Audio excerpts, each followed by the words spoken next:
Hi అండి, ఈరోజు మనము చిక్కుడుకాయ కూర ఎలా ప్రిపేర్ చేసుకోవాలో చూద్దామండి. ముందుగా స్టవ్ ఆన్ చేసుకొని దాని మీద ప్యాన్ పెట్టుకోవాలండి. దానిలో ఒకటి కొంచెం ఆయిల్ యాడ్ చేసి ఆయిల్ హీట్ అయ్యేదాకా ఉంచాలి. ఆయిల్ హీట్ అయిన తర్వాత ఆవాలు, జీలకర్ర చిట్టుపట్టలాడిన తర్వాత ఆనియన్ ఒకటే వేసుకొని నీట్గా కలుపుకోవాలి. ఆనియన్ నీట్గా బ్రౌన్గా అయ్యేదాకా మనం కలపాలండి, లేకపోతే పచ్చి వాసన వస్తుంది.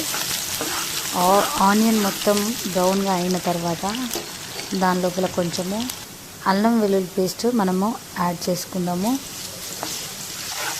అల్లం వెల్లుల్లి పేస్ట్ని మంచిగా కలపండి. నీట్గా కలిపిన తర్వాత కట్ చేసి కడిగి పెట్టుకున్న చిక్కుడుకాయని దానిలో ఒకటి యాడ్ చేసుకుందామండి. యాడ్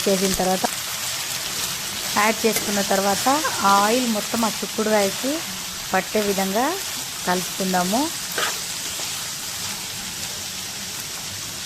నీట్గా కలుపుకున్న తర్వాత దానిలోపల కొంచెము పసుపు యాడ్ చేసుకుందాము. అలాగే కొంచెము టేస్ట్కి తగ్గ ఉప్పు యాడ్ చేసుకుందామండి. మీకు ఎంత టేస్ట్ కావాలో అంతే యాడ్ చేసుకోండి. వేసుకున్న తర్వాత నీట్గా కలుపుకొని దాని లోపల కొంచెం ఆ వాటర్ మొత్తం ఆవిరయ్యేదాకా ఒక 2 నిమిషాలు మూత పెట్టుకొని ఉడికించండి.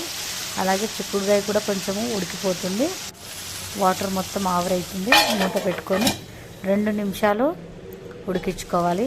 2 నిమిషాలు ఉడికిపోయిందండి. ఉడికిన తర్వాత నీట్గా ఒక స్పూన్ తీసుకొని కలిపేసుకొని దాని లోపల నీట్గా కట్ చేసి పెట్టుకున్న టమాటా ముక్కల్ని, సన్నగా కట్ చేసి పెట్టుకున్న టమాటా ముక్కల్ని యాడ్ చేసుకోవాలి. టమాటా ముక్కలు కొద్దిసేపు మగ్గనివ్వాలండి. ఒక 2 నిమిషాలు దాన్ని మూత పెట్టేసి ఉడకనిద్దామండి. 2 నిమిషాలు నీట్గా ఉడికిన తర్వాత దాన్ని మూత తీసేసి స్పూన్తో నీట్గా కలుపుకోవాలి. టమాటా కొంచెం వేగిపోయిందండి.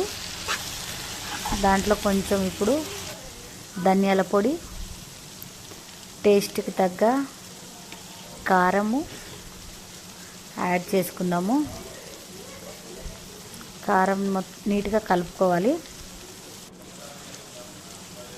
ఆ కారం మొత్తము ఆయిల్ తేలాలండి, లేకుంటే కారం లెక్క వేరే టేస్ట్ ఉంటుందండి. కారం మొత్తం ఆయిల్లో కలిసిపోవాలి, ఆయిల్ తేలాలి పైకి. దాంట్లో కొంచెం ఆయిల్ కనిపిస్తుంది చూడండి, దాని లోపల కొంచెము కొత్తిమీర, కరివేపాకు వేసుకుందాము. కొత్తిమీర, కరివేపాకు వేసినాక ఇంకా కొంచెము చిక్కుడుకాయ ఉడకనికి, ఆ కారం టేస్ట్ మొత్తం ఆ కూరకు పట్టడానికి కొంచెము వాటర్ యాడ్ చేసుకుందాం. దాని లోపల కొంచెమే వాటర్ యాడ్ చేసుకోండి, ఎక్కువ అవసరం లేదు. కొంచెం వాటర్ యాడ్ చేసుకొని నీట్గా కలుపుకోవాలి.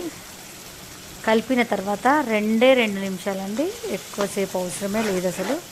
2 నిమిషాలే సిమ్లో పెట్టండి. ఆ వాటర్, ఆ కారం అదంతా చిక్కుడుకాయలకు పట్టేస్తుంది. ఎంతో టేస్టీ చిక్కుడుకాయ కూర సింపుల్ వేలో ఇంట్లో చేసుకోవచ్చండి. మీకు నచ్చినట్లయితే నా ఛానల్ని సబ్స్క్రైబ్